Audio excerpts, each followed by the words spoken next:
Hello friends, welcome back to my channel. If you haven't subscribed my YouTube channel yet, please click the subscribe button and the bell icon for more videos. We all have a junk drawer that is full of all kinds of nuts and bolts. It seems like there are always leftovers from a project.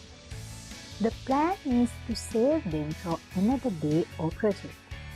However, it seems that the project never comes or we just end up buying the same things all over again.